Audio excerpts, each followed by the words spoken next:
It's a very great pleasure to introduce our speaker for tonight, Dr.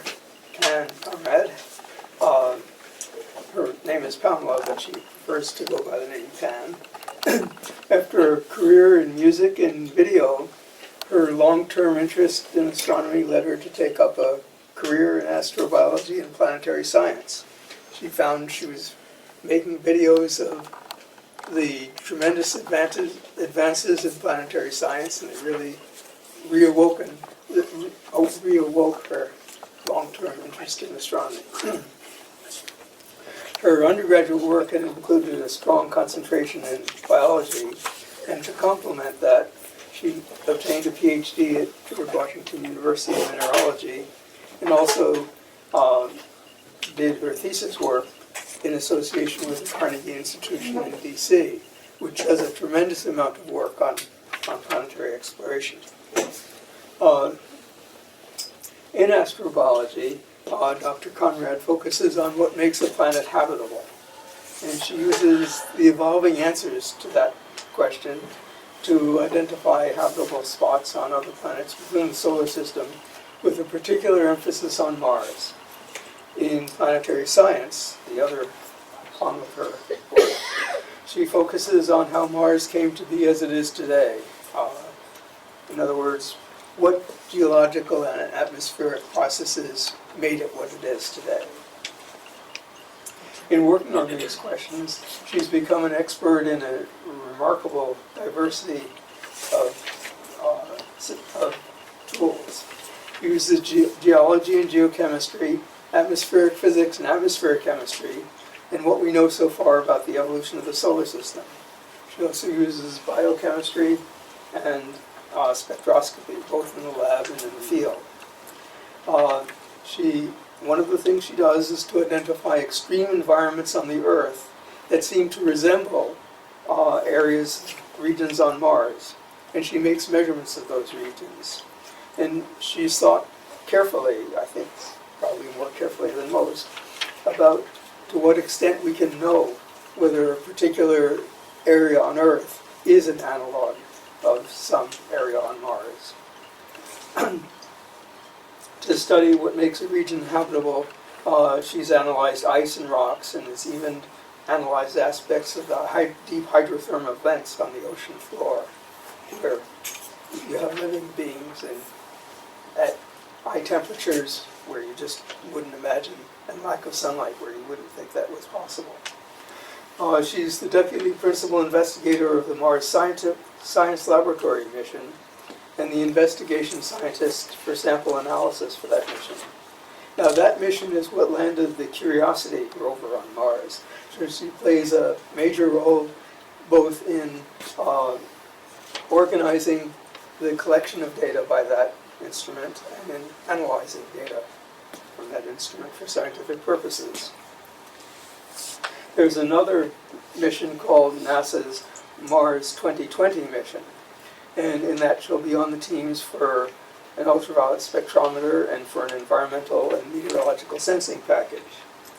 She has long been a prominent participant in formulating and developing instruments for robotic missions to Mars, and now she has added to that activity participation in defining the science goals for the human exploration of Mars.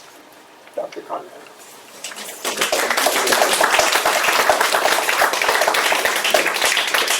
Thank you, John, and thank you all for inviting me here to come talk about one of my favorite topics, which would be Mars. I barely recognize myself with that fancy introduction. Wow. So it's really hard to cram everything I'm excited about into one talk that is a reasonable length of time. And so I think the best way to approach this is to do like you do when you're singing in a bar and try to go with what the audience is telling you they want. So in that regard, if you see a topic that interests you while we're going along, feel free to ask questions as we go along. Of course, the price you pay for doing this is that there will be less time at the end, because if I blather on too long, you won't get to do any observing tonight. So, what I have here on the opening slide is a roughly proportional idea of the relative sizes of Earth and Mars. And when I've given a talk like this in the past, where we're talking about the differences between the two planets, one of the things that I call it is extraterrestrial real estate assessment. And the reason why is because there are so many things about the way you would look for a place to live that are similar to the reasons why living things would want to take up residence on a given environment. And one of those things is, of course, location, which is certainly true in real estate, and it's true in planetary science, too. And so we like to think about a distance from a star that we call the habitable zone. I personally don't really like that concept very much because what we mean when we say habitable zone tends to be place where there can be liquid water. And there are so many different elements about an environment that make it potentially habitable or uninhabitable that we really need to think more broadly than just whether or not there's water there. So I'm hoping that one thing that is an outcome of tonight is we'll expand the notion of what makes a habitable zone, not only in terms of a planet's placement from its star, but also where that body exists in evolution, the temporal position of it, and also where on that body might be a habitable zone. It's not so hard on Earth because there's nowhere you can really go where there isn't some life. You can go to places where there is less life, but it's really hard to go to a place where there is no life. We do things like crack open an igneous rock in order to get a control for the negative observation of biosignature. On Mars, we're not quite so fortunate. Of course, we haven't explored all of Mars yet. We've explored a lot of the Earth in terms of both the surface and the subsurface. On Mars, we've only landed a few robotic explorers over time. So our sample is small, and we try to draw planetary conclusions, which is very difficult.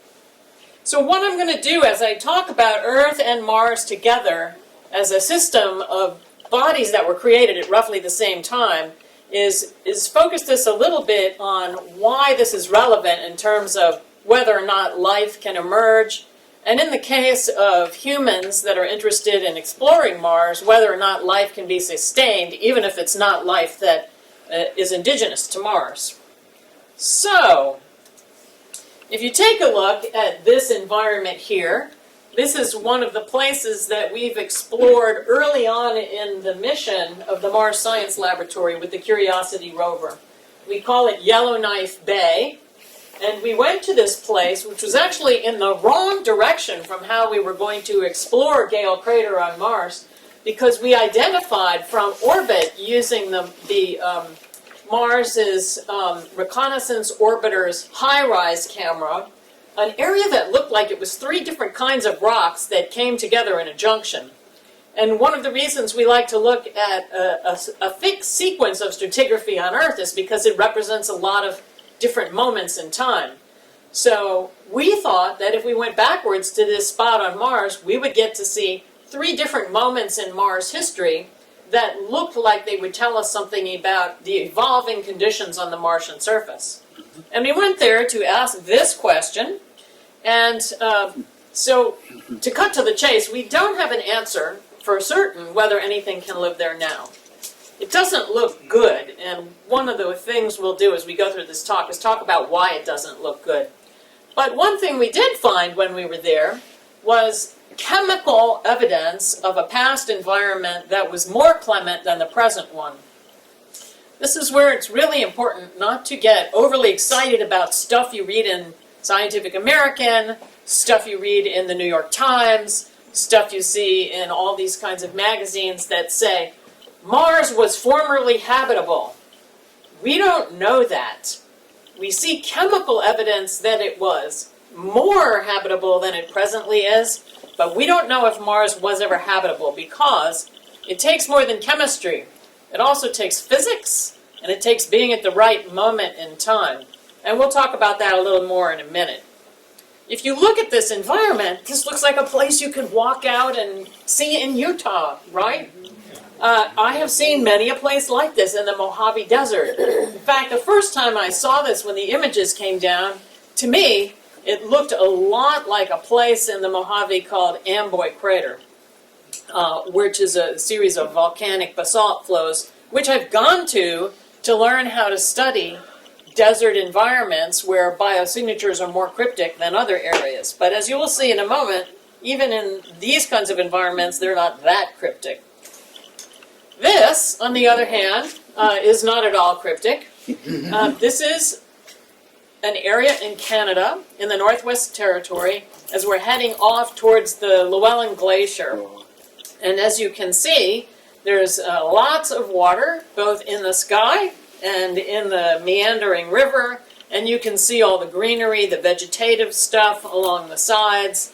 And if you could zoom in even closer, you would also see animal, there's antelope, there's all kinds of things, there's fish and all sorts of watery life. Now, when we try to find more cryptic environments on Earth, to try to approach the limits of habitability, as I told you before, it's kind of hard. So one of the places that you can go is a place where you see a contact between a more habitable spot and a less habitable spot. And it seems obvious, but when you think about it and put this into quantitative terms, if you were going to, for example, make a map of the biology in just this screen, I drew that square there. That is not a feature of nature. Because I wanted to point out that if you look in the background, you see a lot of scrub stuff. But if you look in this area where you also see this black, gravelly terrain, you see this one little guy growing there right in the middle, and you think, what's going on there? So cutting to a little bit of clarity about this picture, that's a floodplain. And what you have is the gravel bed load in a flood gets dropped there. And also seeds, pollen, other things will occasionally get dropped there and not get moved along by the next occasional flood, and that's how you got that one little creosote bush. So these are the kinds of things you have to ask yourself if you're on Mars. If you see a contact, for example, an area where you see blackish gravel, in this case it's this dark color because it's little tiny basalt bits, against the yellowy sands, you'll see that that forms the boundary between two little geologic environments, the floodplain and the side of it. So we use that same approach when we're on Mars. So where is this? So this is in the Mojave Desert. It's in the Mojave Desert. And this is that place I was telling you about. Okay. Thank you. Yep. And that was a very hot day. I had a graduate student with me, and the Vibram soles separated from her hiking shoes because the glue got over hot. And then we duct taped them together, and the duct tape started melting. Yeah. But that's a whole other talk. So now I'm going to go back to a little bit of basic stuff about what makes a habitable environment. So we have these canonical elements that we think are important.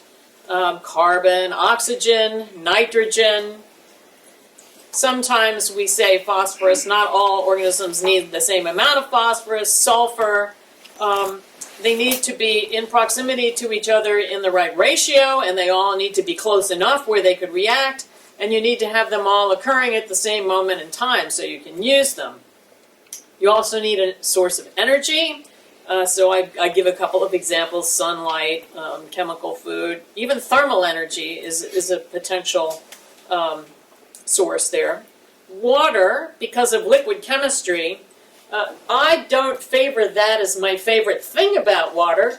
The most important thing about water, in my opinion, is it's a fabulous heat sink. It's infrared absorbing, and so it helps modulate the temperature. If you go up and down too dramatically during the course of the year, or even in the diurnal cycle, and it's hard to maintain the same chemistry at night that you do during the day, and so that makes it tough unless you have an organism with a really wacky and hard to imagine biorhythm.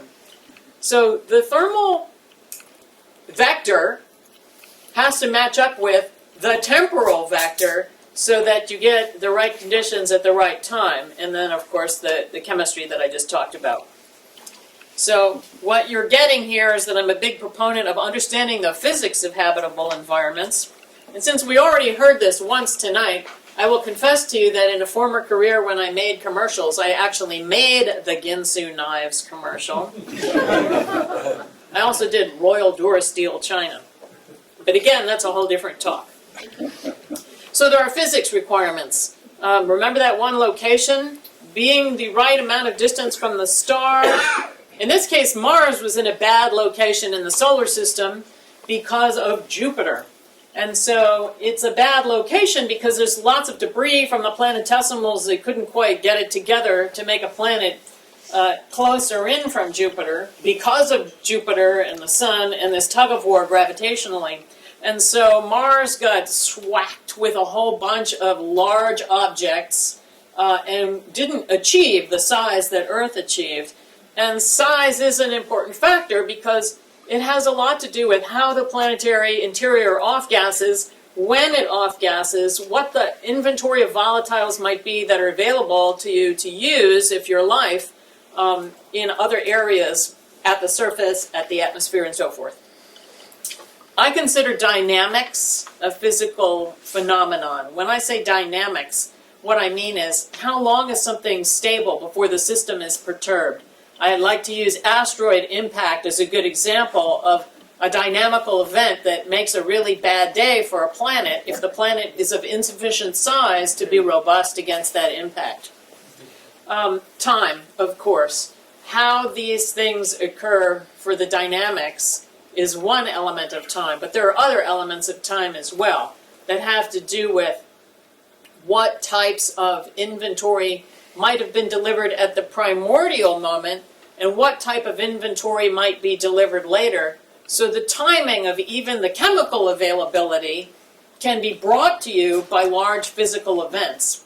When we think about the Earth, another talk I've given on occasion has to do with huge cataclysmic events that have affected Earth as we now know it to actually be exploited as an opportunity as opposed to the threat they posed at the time. These types of events happen commonly to planets, but we don't have enough familiarity with all of the planets to know what the events were in other places. So moving back to what this has to do with Earth and Mars, when we take a look at the relative sizes of them and what that portends for other features about the planets, we know that they were both warm when they formed. Today, it's only Earth that remains this warm. The average thermal swing during the day on Mars is about 100 degrees Celsius. It's actually 95 where we are, 4 degrees south of the equator on Mars. We also know that Mars had a thicker atmosphere than it presently has. We also know that Mars had a geodynamo like Earth, a magnetic field, which is why we know that the core is less molten than Earth's core presently. We know that Mars has a lot more iron.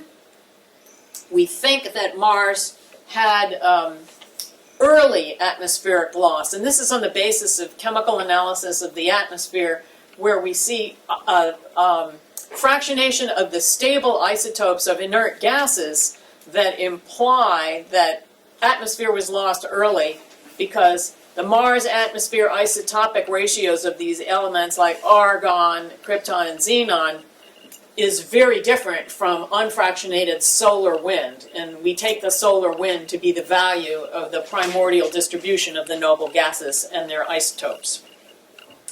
I think that when we look at Earth and Mars in terms of temperature, in terms of place, and in terms of size, the real showstopper for Mars in terms of being able to evolve a habitable environment is to allow aqueous processes to weather the planet, enabling different types of chemical reactions to allow the diversity of minerals that we have on Earth that we don't see on Mars. We see largely basaltic primary minerals and accessory minerals.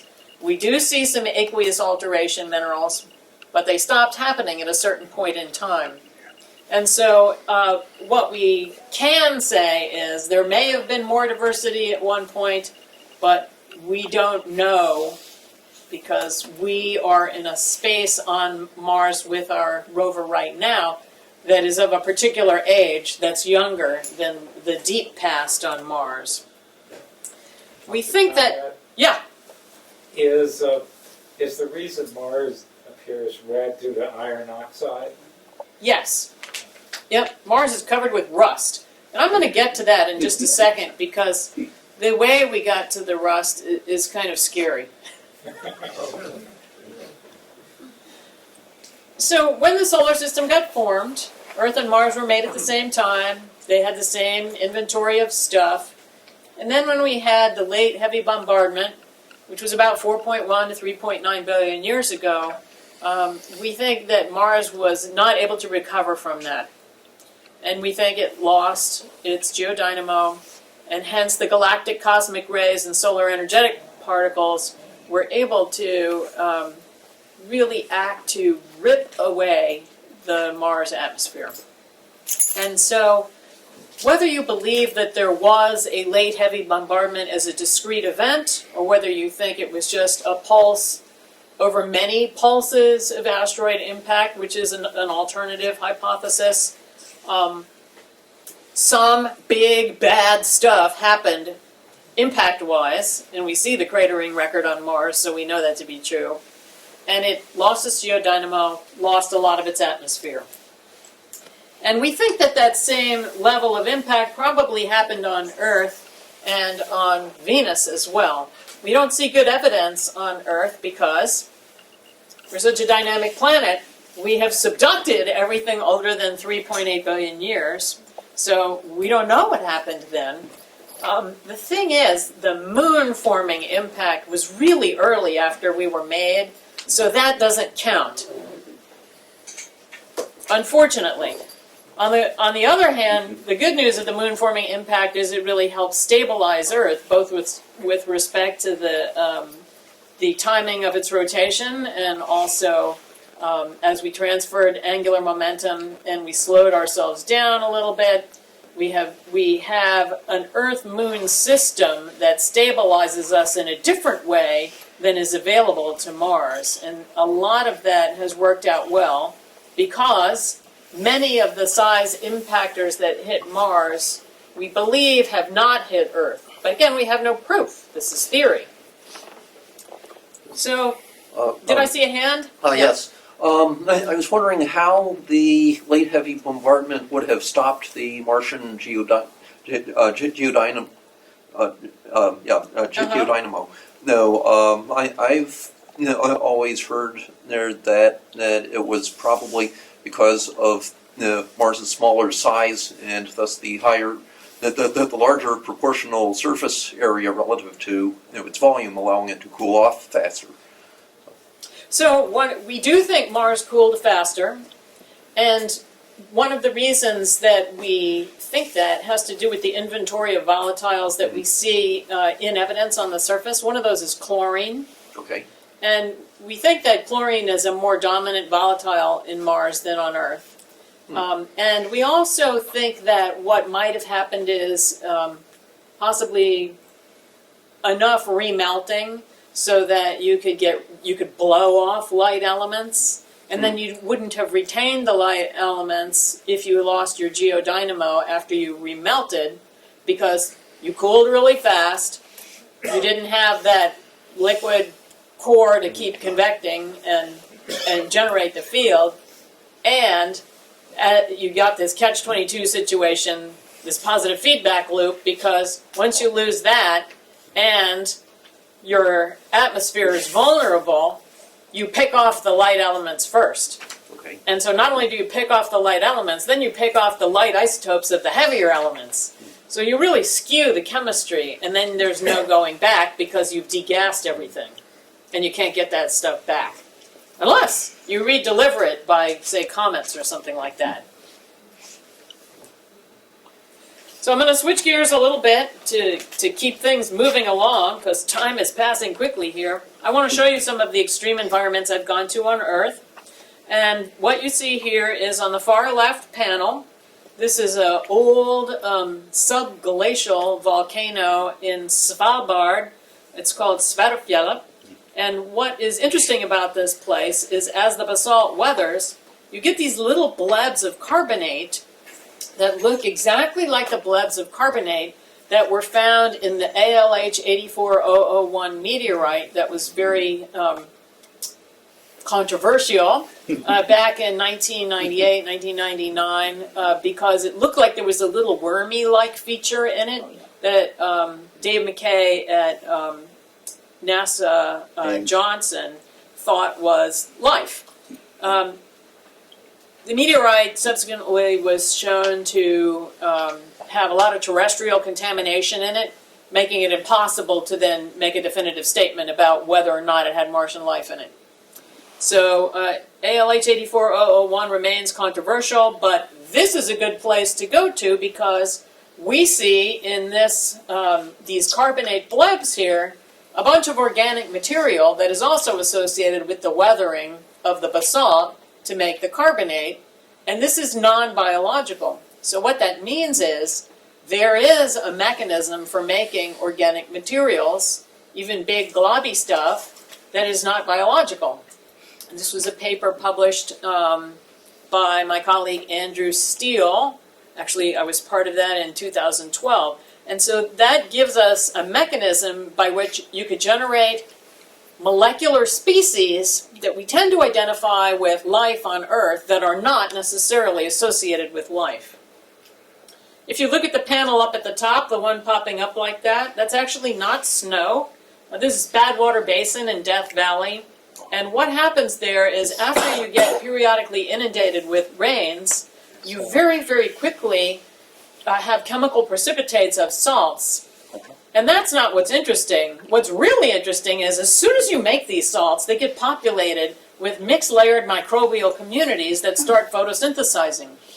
And the reason I put that there is because how rapidly life takes a foothold in minerals that haven't existed for very long is amazing.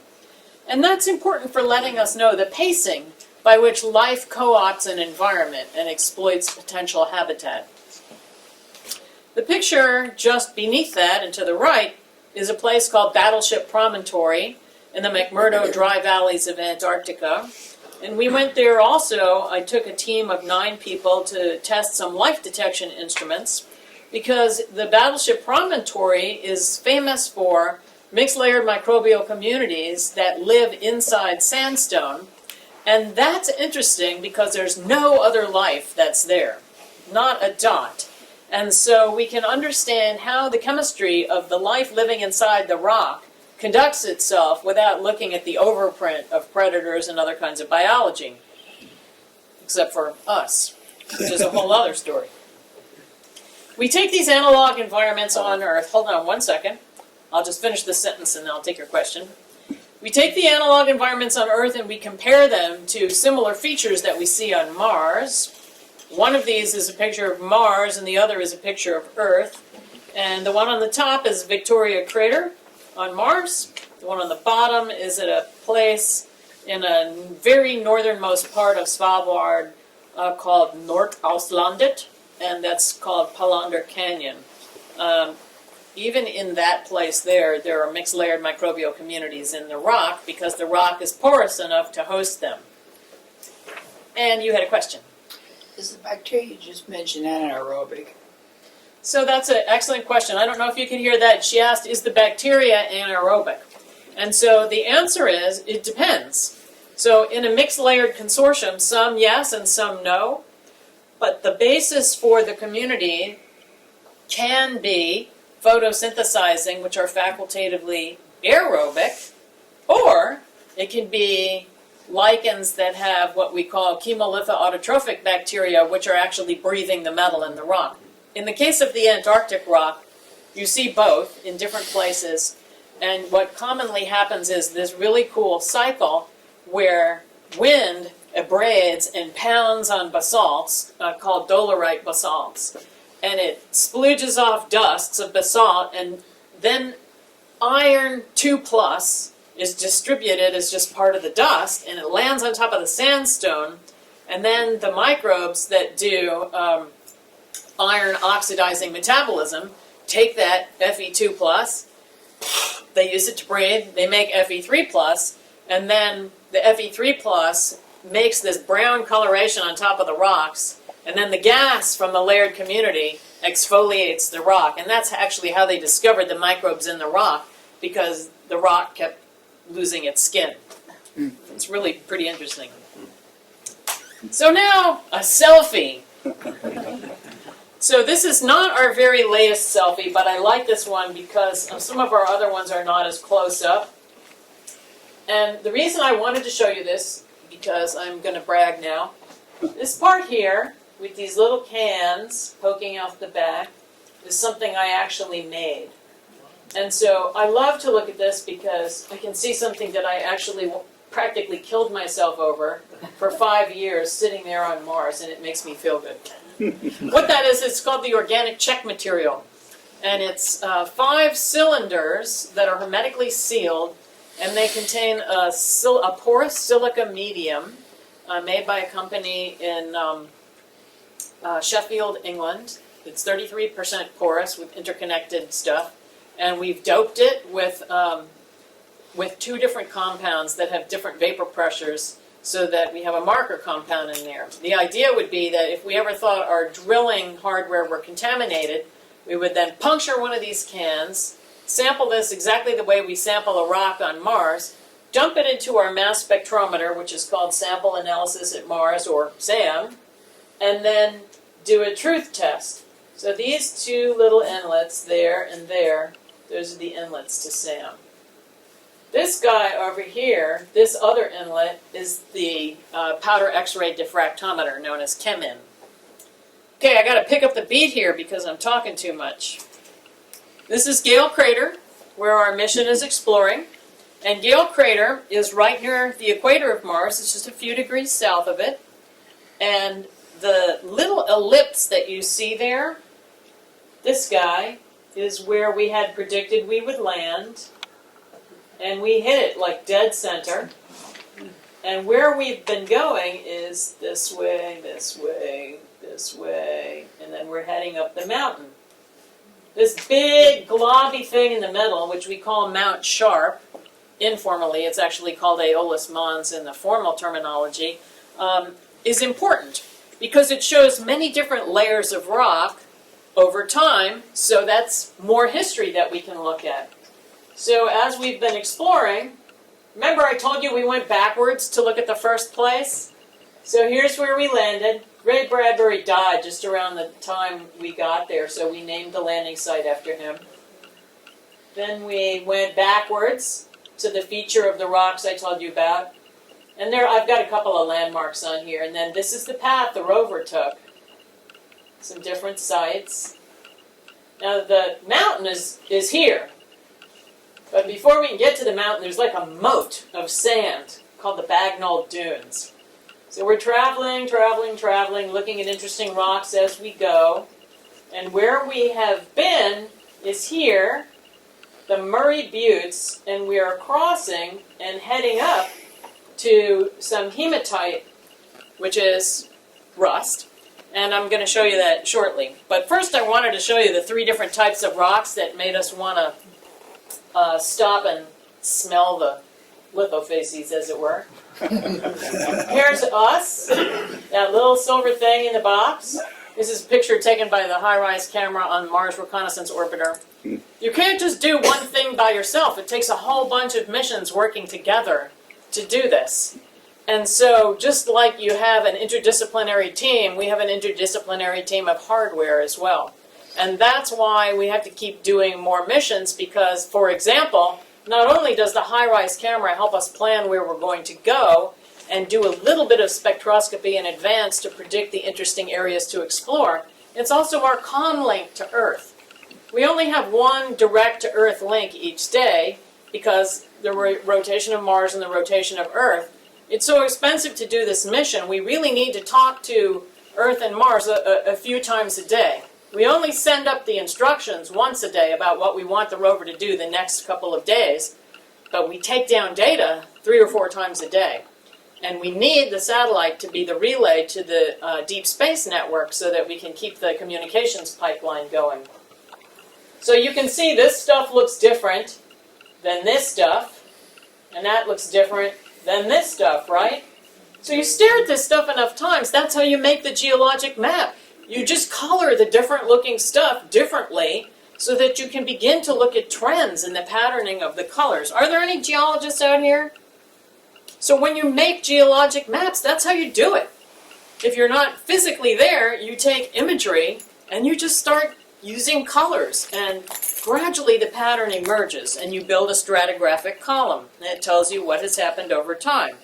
So this is sort of the way you do that. You get, oops, wrong thing, this one. When you see a rock of a particular texture, you give it a name. On a map, you color it.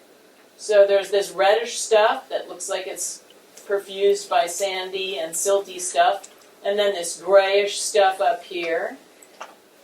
And then you find new occurrences of it in other sites. Here's more of this stuff that you see over here, and here's more of this gray stuff over here. And this is just to show you that when we went to this place to look at different types of rock, which are 3, 2, and 1, remember I told you there were 3 different types, we drilled down and we were able to see chemistry indicative of fairly neutral pH waters having deposited the minerals, and we found the right inventory of chemical elements that would be necessary for life, and we found all the chemistry you could want to say this would be habitable. But we don't know anything about the physics because this is like 3 billion years old. And the magnetic field had already gone away, the atmosphere had already gotten thin. So the question is, if it were habitable in a chemical sense, how would you have protected organic molecules against the ionizing destruction of galactic cosmic rays? So those are some of the things you have to worry about. And We'll have the symbol for antimony. oh, it's not really. It's not. That's just so these are names for geologic features, Okay. and so you can't really see this here. But of the unit that was exposed, we call SB for the sheep bed member of that, and GL for the Gillespie Lake, and GG for Glenelg member. Sorry, that's so tiny. This is where we drilled our first holes on Mars. All right, I gotta move here. I'm talking too slowly. So the take-home message before I leave this slide is it's more than chemistry. That's what we measured there. But you also have to understand the physical, the spatial, and the temporal attributes. 4 axes, and you've got to get the apex of all of them to be a habitable environment. So this is just a review of stuff you already know. The short version of this slide is, you are what you eat, or you are what the planet offers you to be. So the whole point is, oxygen is the most abundant element in biology, and that's largely because it's the most abundant element in the Earth. But we have a difference between the most abundant second highest element in the crust, which is silicon. In biology, the second most abundant element is carbon. So now I'm going to tell you why silicon-based life is not really likely. And it's because the silicon is busy. It's because the most common rock-forming elements on Earth, on Mars, in meteorites everywhere are silicates. And the thing about it is, nature has made this really stable tetrahedron, the silicate anion, and the silicon holds on really tightly to that oxygen. It's just too expensive to break those bonds and be biology. It's much easier to be carbon. So biology is basically lint. We use all the leftover stuff that's not in the major rock-forming minerals, and that's why we are made of the stuff we're made of. So if we want to figure out what life would look like on Mars, we would look at the major rock-forming elements, figure out what the residua would be in the Martian magma, what could be easily cycled, and determine how that would play into creatures. Now, unfortunately, there's bad news on Mars because what's in the residua is bad news. Let me just give you the atmospheric picture because that's the volatiles. Remember I said a lot of that stuff went away? Okay, so the deal is, when the good stuff went away, which means the thickness of the atmosphere, it was already a mixture of stuff that is not like the mixture of stuff on Earth. That portends a very different kind of biology if there were ever a biology on Mars. So you see on the right side Mars and the left side Earth, the deal is the Mars dominant gas is carbon dioxide. On Earth, the dominant gas is nitrogen. So there's some interesting questions you can ask about that. One is, why are we so hot and bothered over what is essentially an inert gas? Because it's N2 with that triple bond, right? So it's really hard to break that bond, and nitrogen fixation is a really elegant and important process. So we don't see a lot of nitrogen on Mars, way less nitrogen. That's a problem because nitrogen is a very ancient element that appears in deeply branching pathways of our biochemistry. So not having a lot of nitrogen on Mars at least tells us that if there were Martian life, it was of a very different kind of chemistry. The second thing that we see is that, look at all this oxygen here, 21%. Look at all this not oxygen here, 0.146. Okay? Look at this. Argon is the second most abundant gas, but abundant by, like it's a tiny amount by molar percent. On Earth, it's a reactive gas. Okay? We still have relatively large amount of argon. Mars has twice as much as we do. But it's this huge amount of reactive oxygen and this huge amount of an inert gas. Look at this. The biggest amount of an inert gas you get on Mars by molar percentage is like 2%. Nitrogen, 2%. So what this tells us is that Earth, the dominant gas in our atmosphere is non-reactive, at least in that form, and the dominant gas on Mars is reactive. How come we don't have a whole bunch of carbon dioxide on Earth? Did you have a question? Yes. So does it mean that a plant that can build life would have an atmosphere that is chemically similar to what Earth has? It could be, but I would never be definitive about that, and the reason is because we only know what Earth life is like. So what I'm trying to do is paint a picture of how we should think if we are going to be ecumenical about life. We don't want to be too Earth-centric, but we want to think about the functions of the chemistry. So that's why I'm pointing out that, oh, look at this. We have a bunch of inert gas here. We don't have so much inert gas there. Is inertness an important function for biology? I don't know. No one ever talks about that in biology books, but I thought I'd point that out. So we do know that there are other trace reactive gases on Mars. We periodically observe methane. The problem is it's very periodic and we don't know what causes it. So we don't know whether it's part of a natural geological process, some type of geochemical weathering, or whether it's delivered via the debris trail from meteors. We just don't know. So we keep looking for it. And the big find of methane from our rover from the Martian surface was only, a few parts per billion, so that wasn't all that exciting. Even though we keep looking, we could see another plume. That could mean that it's very localized, and so if you're not in the right place, you can't see it from the surface, whereas you could see it spectroscopically. Just don't know. Did you have a question? Somebody have a question over there? I thought I saw a hand. All right, I'm going to keep plunging forward here. So this is to plug my most recent experiment. Don't read all that stuff. What I really want you to do is look at the picture. And what this is we made a measurement of all of the 9 isotopes of xenon and the 6 stable isotopes of krypton on Mars in the atmosphere by using static mass spectrometry, which has never been done on another planet. And the reason why you want to do this kind of mass spectrometry is because there's such a tiny amount of krypton and xenon in the Martian atmosphere. You'll notice it didn't even make the top 5 tables that I showed you. These elements are very important because in meteorites, they are diagnostic for the type of processes that have affected those meteorites. And that's one of the reasons we were able to tell that what we call Martian meteorites really were from Mars, because they had isotopes of krypton and xenon that were very like what the Viking thought it basically detected, but couldn't measure. They didn't report a quantitative measurement, they just did a detection of 2 or 3 isotopes of xenon and just a detection of krypton.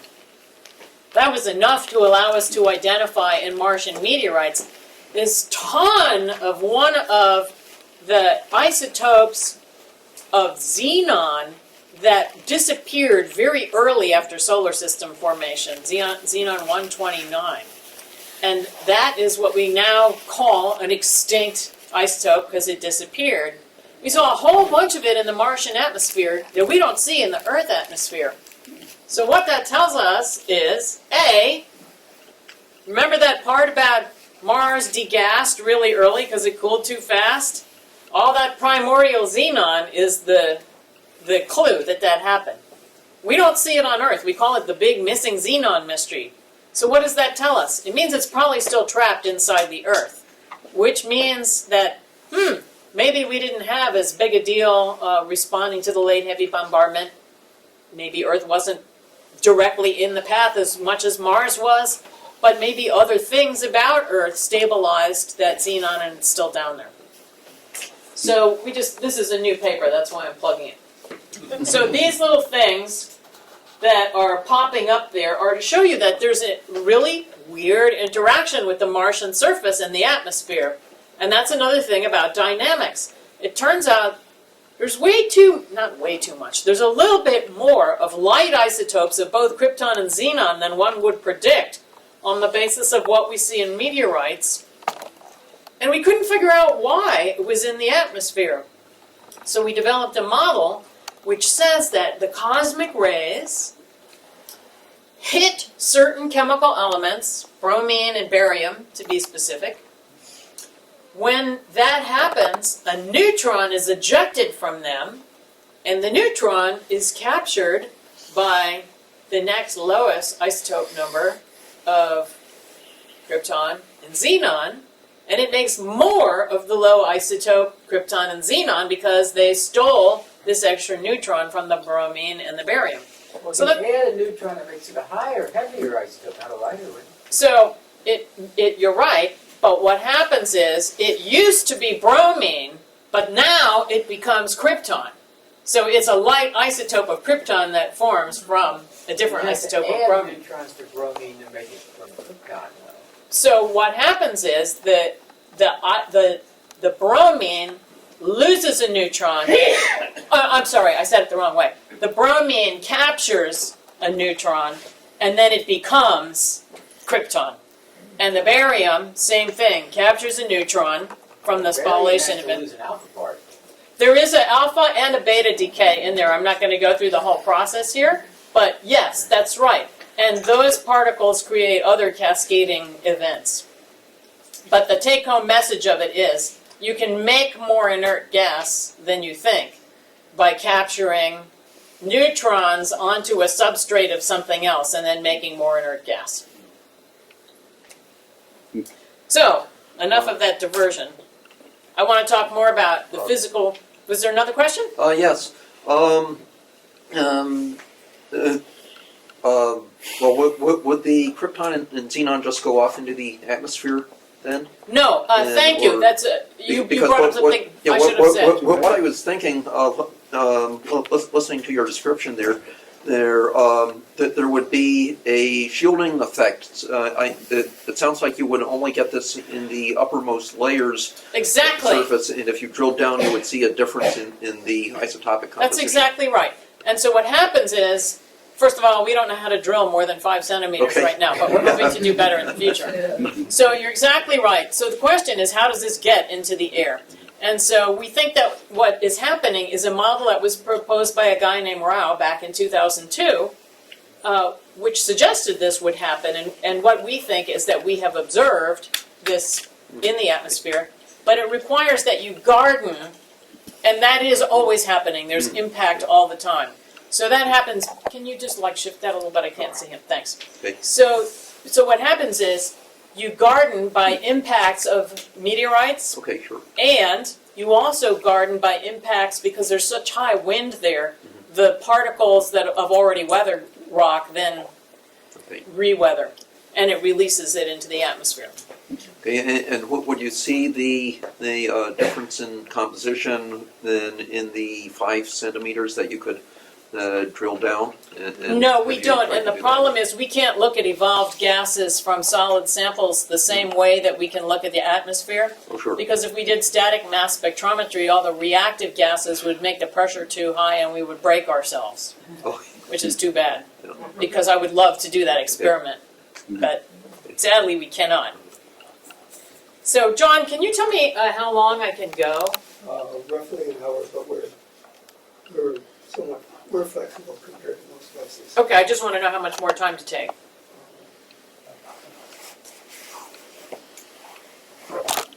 Say 15 minutes. Okay. Play it by ear. Yeah, keep going. No, that's too dangerous. Yeah, this is good. Yeah. So, but I want to get to some of the juicy bits that I think will interest you, so I don't want to spend too much time on my favorite soapboxes. This stuff interests us too.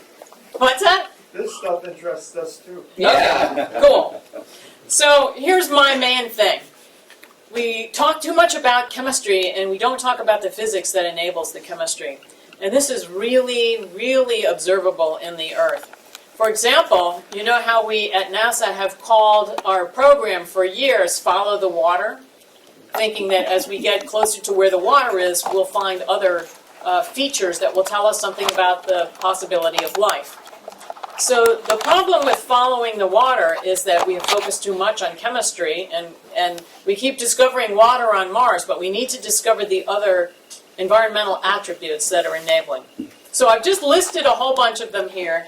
It's this could be an exhaustive list, but I didn't put an exhaustive list because I don't like word slides anyway. So just to summarize, you know, the temperature is very important.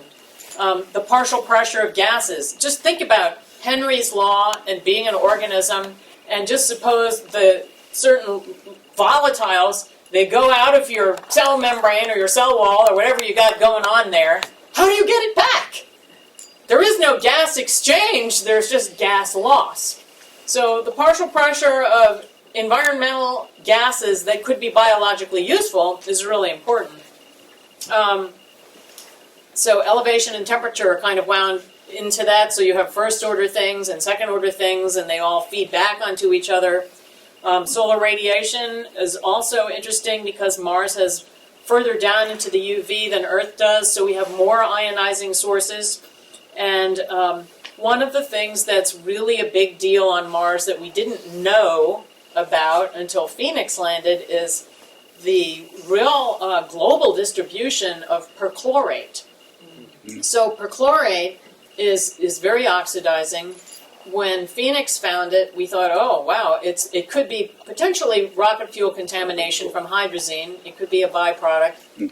And then we go and we see evidence of perchlorate at Gale Crater. And so there is no hydrazine right there. You can't where we get are. perchlorate from hydrazine. Hydrazine is reductant.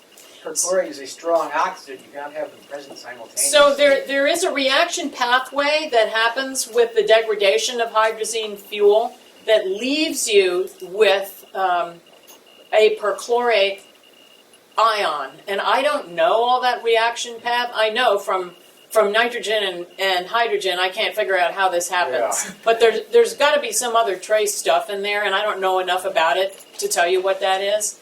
But what I can tell you is that is definitely not a factor here. So the perchlorate has to be from something else.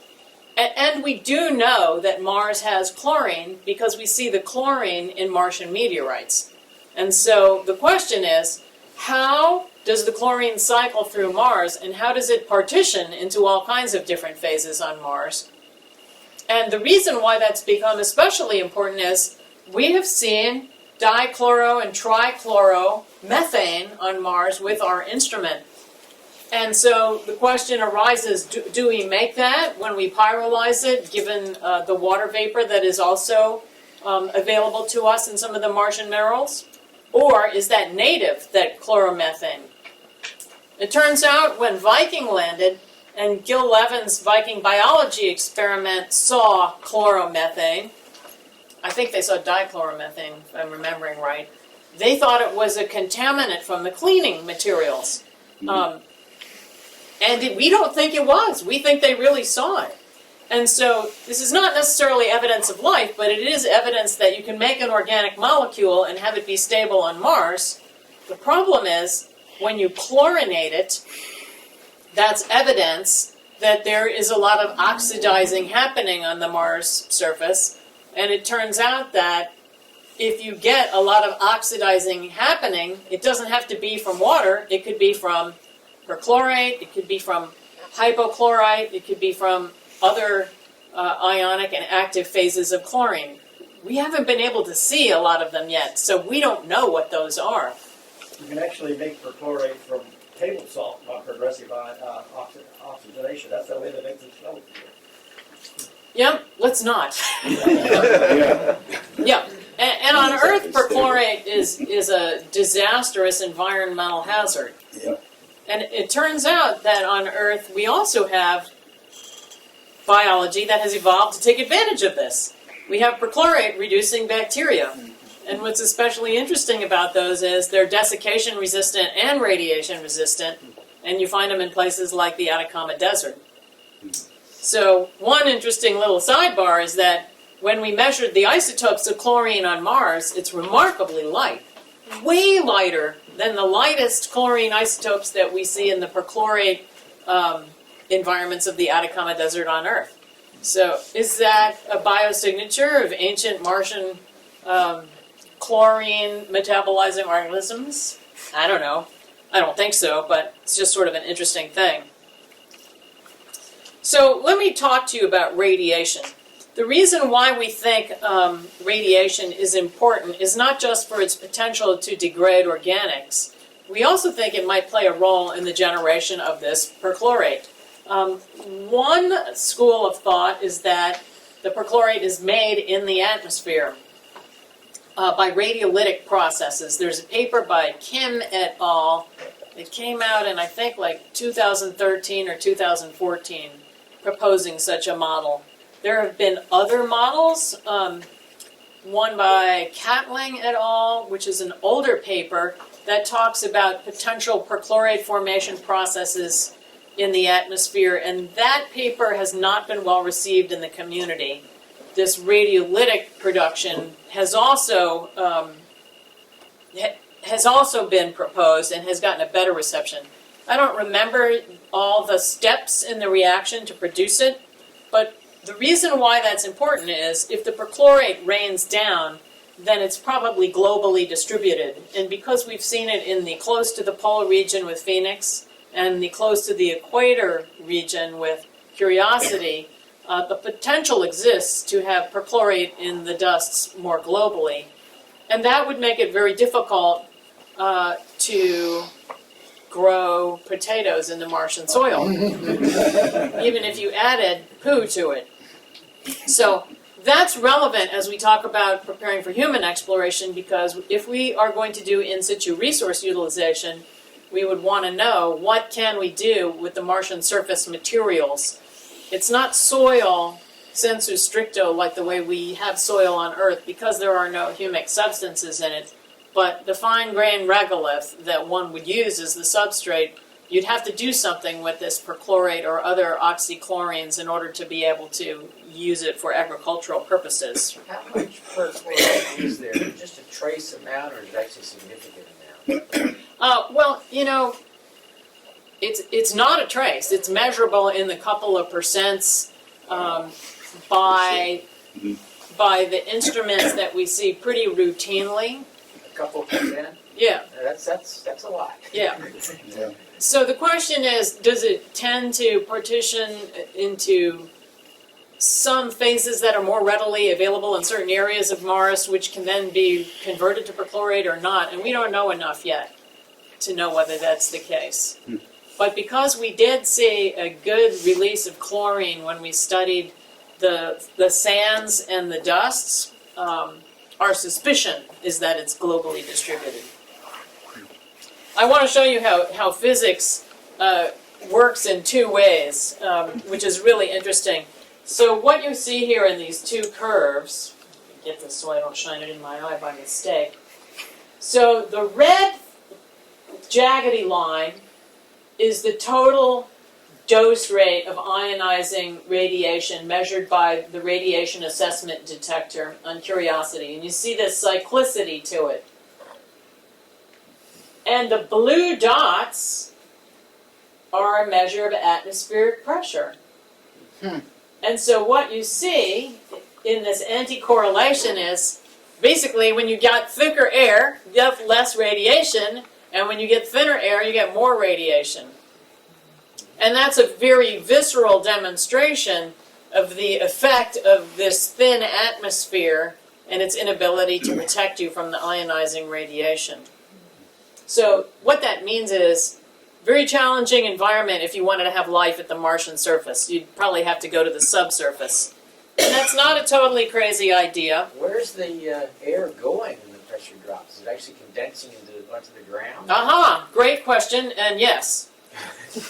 And so the problem is there's not that much, well, I take that back. There's not very much inert gas in the Martian atmosphere. So it's a much more observable phenomenon than on Earth, where the reactive gases are relatively less than this huge nitrogen component. So you get these small amounts of argon and nitrogen in the Martian atmosphere. Carbon dioxide is a reactive gas. And so also another reactive gas you've got in the Martian atmosphere in the top 5 is carbon monoxide. So that stuff absolutely does. And you see seasonal enrichments in the ratio of argon to carbon dioxide simply because of this. So you do get a diurnal cycle and you get a seasonal cycle. Question. Yeah. On your chart on the previous slide, you indicated that it's arbitrary units. Where would the radiation load on Earth be in those arbitrary units? Oh, not even close. That is, I think I remember it was something like 75 millirads a day difference. So on Earth, let's see, the problem is we use grays, millirems, and millirads. And I can't convert those fast enough in my head. But I will just say it would be like negligible. So way off the chart at the bottom. Yes, Yep. yes, way off. So just a quick word on spatial requirements. So remember I said you couldn't have much on the surface, but you could have something in rock. And you could have something in rock at depth. And the requirement is, of course, to have space. And so these are sandstones. There's the lens cap of my camera. This is that stuff I told you about in Antarctica. The brown stuff is the rust. And see how it's unevenly distributed because it's peeling off? And so we know this was deposited underwater because you see these cross beds. And when you look close up at this rock, you see these big voids. This is an electron microscope image, SEM image. So this is a 200 micron scale bar. So this is about 100 to 125 micron long and about 75 microns wide. So that's basically a big cavernous hole where you could have organisms and your metabolites could drain away so you don't drown in your poo, and your nutrients could be held as periodically you get snow melt. And so what that means is if you have the right spatial arrangement of mineral grains, you can live in rock quite easily. We do see a lot of fine-grained rocks on Mars, mudstones, basalts with a very tight matrix. Those are not ideal. So while we like mudstones on Earth for preserving fossil chemicals, what we really like is sandstones if we're looking for habitat for life. So you need a hole so you can diffuse away the stuff you don't want and bring in nutrients. Is that globular or could that be filamentary? Globular or The filamentous right-hand one? one. Are those globules or could those be filaments? Oh, those are the individual grains of quartz in the sandstone.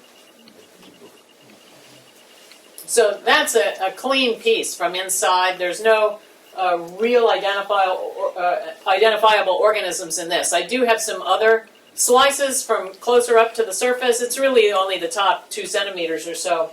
And I can see fungal hyphae and all kinds of stuff in there, but not in that image. I'm It kind of- confused. You said that Mars has a lot of sandstone, but that Martian sandstone isn't good for life, whereas the Earth sandstone is. So what I said was Mars has a lot of siltstone and mudstone. Oh, And so unfortunately, those grain sizes compact together too much, so they don't leave you a lot of pore space. And that's unfortunate. We keep looking for sandstone on Mars, but we keep finding these fine-grained rocks. And so we look for the fine-grained rocks to preserve organics. But if we were looking for habitat, we'd want to look for sandstone. So I'm interested whenever we see something that looks like it has a larger grain size, because if we could find chemical evidence, like say a redox gradient in there, the way mixed layered microbial communities would create, then that would be an attractive site as a potential fossil habitat. But we don't see that sandstone very often. That doesn't mean it's not there. It's just in the site where we are, we're not seeing it. That pore on the bottom, in fact, the one you were pointing at, looks like it has something going into it, or is that just a trick of the perspective, or no, the one to the left? This? Yeah.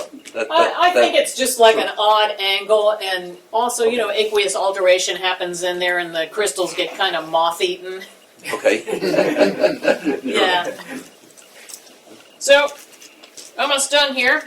So I just wanted to show you this drill hole to point out to you that the stuff that comes out in the tailings is a different color than the stuff on the surface. That means there's substantial oxidizing happening right at the very surface, and that you don't have to drill down very far to get to the less oxidized stuff. And indeed, if you compare all of the drill holes we've done so far on Mars, one of the other little side projects I'm working on is colorimetric analysis and comparison of all these drill holes. These are pictures taken at night with a white LED, and you see, look at them, they're very different. So the question is, what might that tell us about those materials, which are mineralogically not all that different, but in trace element chemistry they vary some. Yeah. I was a dumb question. I'm not a scientist by any stretch of the imagination, but why can these rovers only drill down 3 centimeters or so? Is there any reason why it can't go any deeper for any particular reason? So the drilling technology is not very advanced for Mars, and when we originally were planning the mission, it was supposed to be 10 centimeter coring tool, and then it became a powder drilling tool, and then they said they thought there was too much risk to go down 10 centimeters.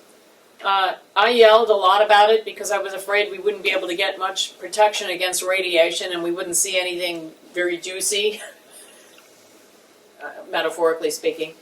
But they just felt like there was too much risk to try to go down 10.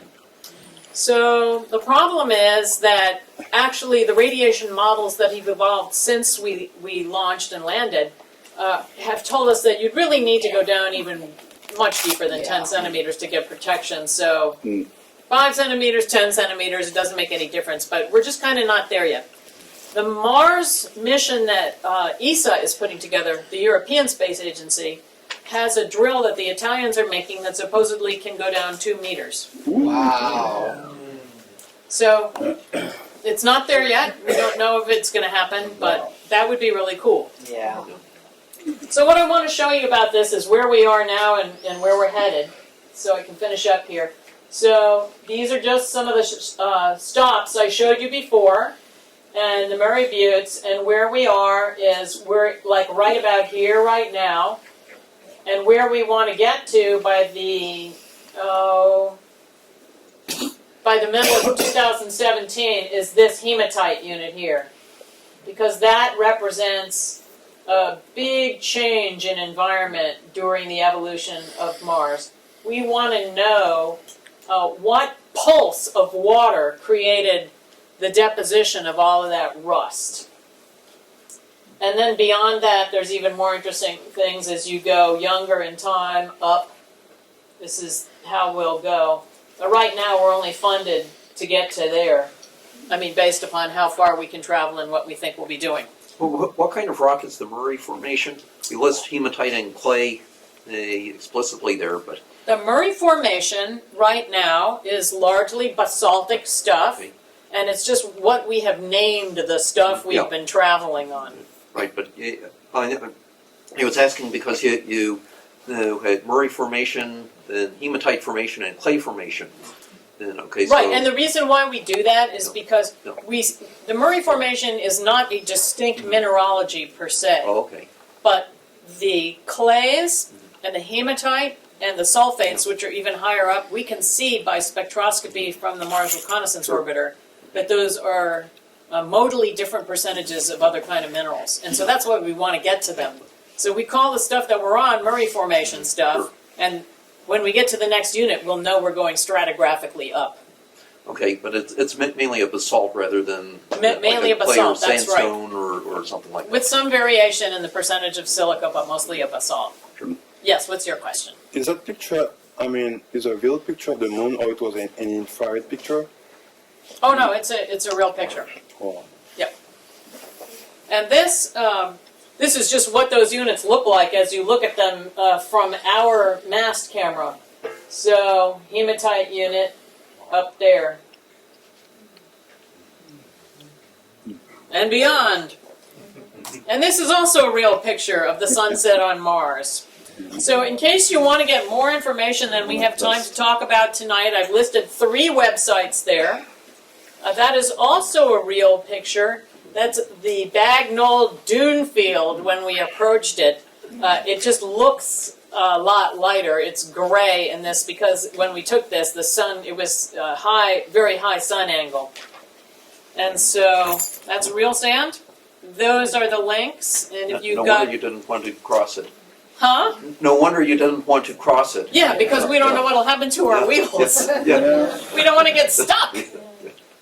So if you have other questions, is there time for them to ask more questions? Actually, we'll thank you and then we'll ask questions. Okay.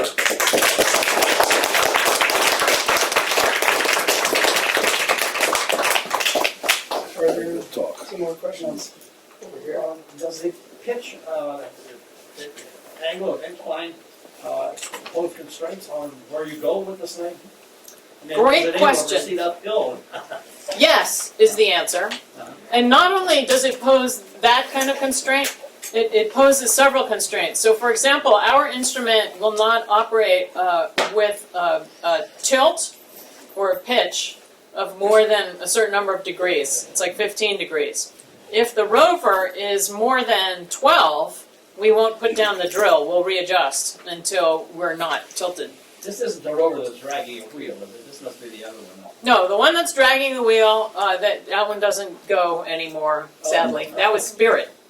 So this one, our wheels are pretty beat up, but they all work.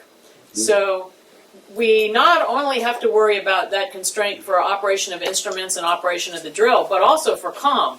Because remember I was saying about that one direct Earth feed a day? So sometimes we have to change our orientation simply so that we can communicate. And we won't go to some places if it's unknown what the pitch, the tilt, the yaw might be. Over there. Go ahead. So what happened that Mars turned out different than the Earth? Well, I think it's the total of all of these things. It's smaller, it's further away. yes. I think that because it was smaller and further away, it was less able to weather the slings of the asteroids that hit it. I think that also life is a big factor. I operate under the null hypothesis. I personally don't think there's life on Mars.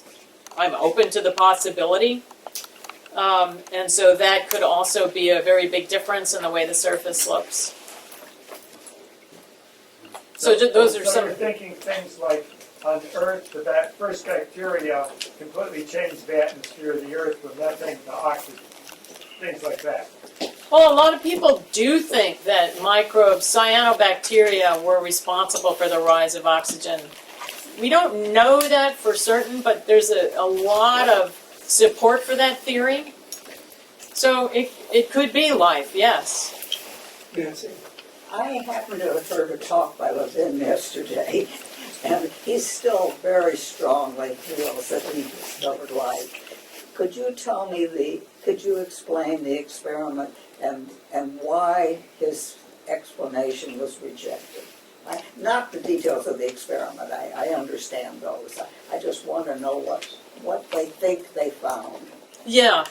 So there were a number of experiments that were part of the Viking labeled release experiment, which basically added in a little chemical reactor a little scoop sample of soil and nutrients to see what gases might evolve.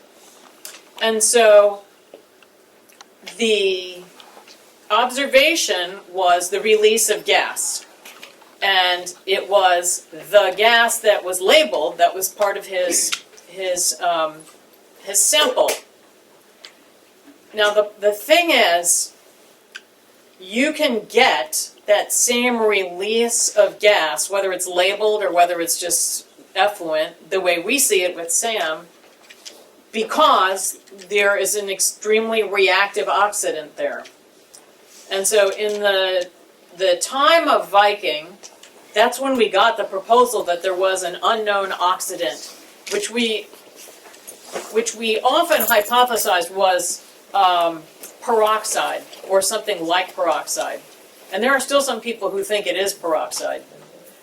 But the problem is that the enthalpy of the reaction to make salts from perchlorate and perchlorate plus, or let me just say a chlorinated hydrocarbon, the energy is more favorable to take that oxidant and make the release happen by virtue of that reaction than it is to invoke life as an explanation. So I think it's a redox reaction we're seeing because of the perchlorate, and I think that is what he saw. And because what he saw was chloromethane and I think dichloromethane, I think that is evidence that it was indeed the chlorine causing that release of the gas. But Gill explains it away by saying that was a contaminant from their cleaning fluid. We didn't use that cleaning fluid with SAM, but we're seeing it. So I don't think it could be cleaning fluid. Over there. One last question, and this is more a philosophic question, so you may choose not to answer it. But how much contamination is this species going to leave on Mars when we walk away from all this one way or another? So that is actually a really important question. And NASA has a planetary protection office, which ensures as best they can that we don't forward contaminate Mars. The problem is we don't even have validation methods that are sensitive enough to tell us whether we made I think we're allowed to have something like 4 viable organisms per square meter or something like that. We don't even know how to measure 4 organisms per square meter. So we can't prove that we're meeting the forward contamination restrictions. We also are made to avoid what we call areas of strategic significance, mainly areas where we think there could be water or ice melt, so that should we land any of our detritus there, hopefully it wouldn't react with water. So we can't even go there. As a scientist, though, do you feel some tinge of guilt or something that we as a species just leave junk lying around everywhere we go. I mean, I'm sorry to put it that way, but if somebody else is observing us and where we've been and measuring us, isn't it sort of a pejorative that we just leave trash lying around? I do feel weird about it, yes. And there's an alternative way to look at that, and that is instead of thinking of technology as itself a garbage product, we need to look at technology as a waste product. So technology is essentially our poo, and I think that as organisms expand and as we become multi-planet species, our poo is going to be somebody else's delightful biosignature. So that doesn't mean we need to crap up the entire universe, but it does mean that we have to always hold that both and. If we forward contaminate the entire solar system, we'll never learn anything except about ourselves. And yet, we are part of the experiment because all successful organisms explore into new habitat or they die. So our choices are to die or to go elsewhere. Right. Ultimately. Well, I agree with you, and there's always the opposite perspective is we leave a marker that we exist, consequently other people know we have expanded to this point. Mm-hmm. And so that's a good thing. Also tells them a marker where they can find something delicious to eat. And a lot of people have made that argument. So, Well, that's what's his name? The guy in the paralyzed genius. Stephen Hawking? Hawkins, Yeah. Yeah, well, Rod Serling said that a zillion years ago in The Twilight Zone. So, I believe it was called To Serve Man. Yeah. Yeah, you're right. Thank you very much. I'm sorry.